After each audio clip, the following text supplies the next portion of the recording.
اگرچہ مرد کا یہ معاملہ فقہاء کرام کے درمیان مختلف فی ہے، لیکن عورتوں کے متعلق تمام اہل علم کا اجماع ہے کہ وہ قیام کے وقت اپنے ہاتھ سینے پر رکھے گی، اور اجماع یہ ایک مستقل دلیل شرعی ہے، جیسا کہ اہل علم اس سے واقف ہیں۔ جس طرح کتاب اللہ دلیل شرعی ہے، سنت رسول اللہ دلیل شرعی ہے، اور اجماع بھی ایک دلیل شرعی ہے، اور اس پر احادیث بھی ویسے کافی ساری ہیں۔ البتہ کنز الدقائق کی شرح میں لکھا ہے وَالْمَرْأَةُ تَضَعُ يَدَيْهَا عَلَى صَدْرِهَا بِالْاتِّفَاق، کہ تمام فقہاء کرام کا اتفاق ہے عورت اپنے ہاتھ سینے پر رکھے گی۔ فتح العنایہ میں لکھا ہے وَالْمَرْأَةُ تَضَعُ يَدَيْهَا عَلَى صَدْرِهَا اتِّفَاقًا لِأَنَّ مَبْنَى حَالِهَا عَلَى السَّتْرِ، عورت اپنے ہاتھ سینے پر رکھے گی، اور اس پر سب فقہاء کرام کا اتفاق ہے، کیونکہ عورت کی حالت کا دار و مدار پردے پر ہے۔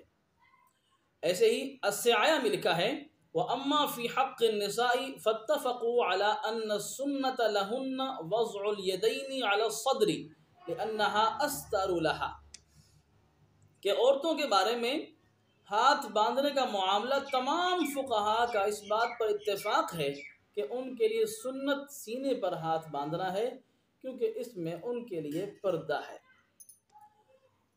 تیسرا فرق عورتوں اور مردوں کی نماز میں رکوع کی ہیئت میں ہے۔ مرد رکوع میں اپنے بازو اپنے پہلو سے جدا رکھیں گے، جبکہ خواتین اپنے بازوؤں کو پہلو سے جدا نہیں کریں گی۔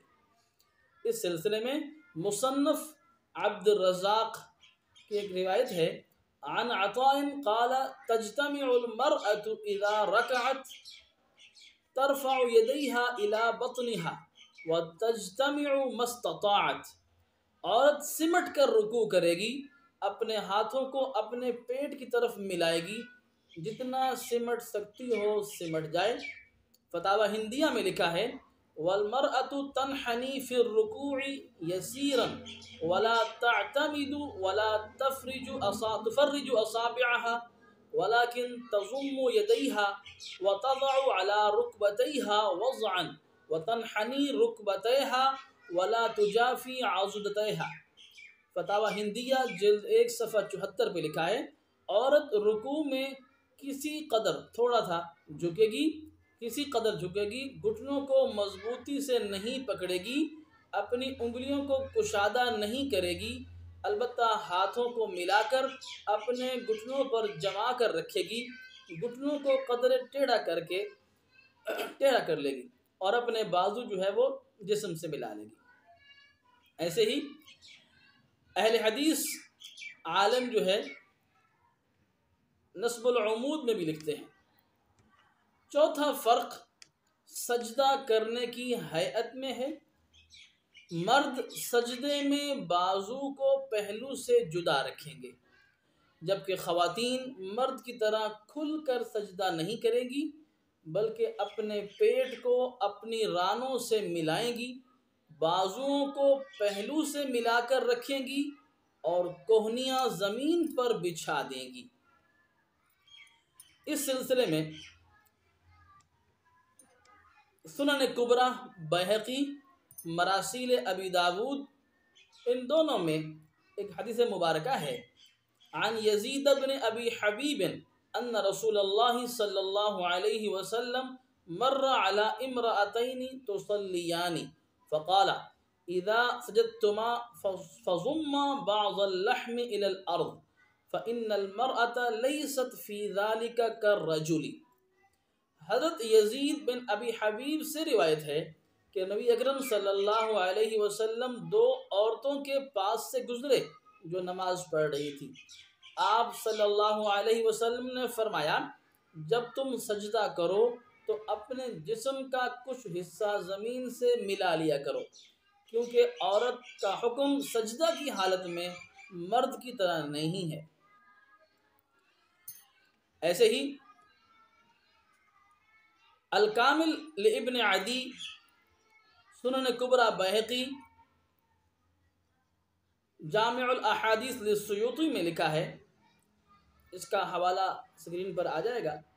عن عبداللہ بن عمر رضی اللہ عنہ قال قال رسول اللہ صلی اللہ علیہ وسلم اذا جلست المرأة في الصلاة وضعت فخذها على فخذها الأخرى فإذا سجدت ألصقت بطنها في فخذها كأستر ما يكون لها فإن الله ينظر إليها ويقول يا ملائكتي أشهدكم أني قد غفرت لها۔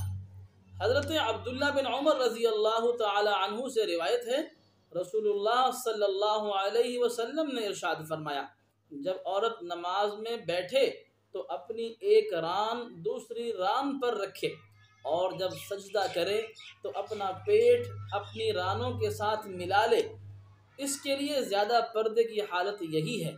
اللہ تعالیٰ اس کی طرف دیکھتے ہیں اور فرماتے ہیں، اے میرے ملائکہ گواہ بن جاؤ، میں نے اس عورت کو بخش دیا۔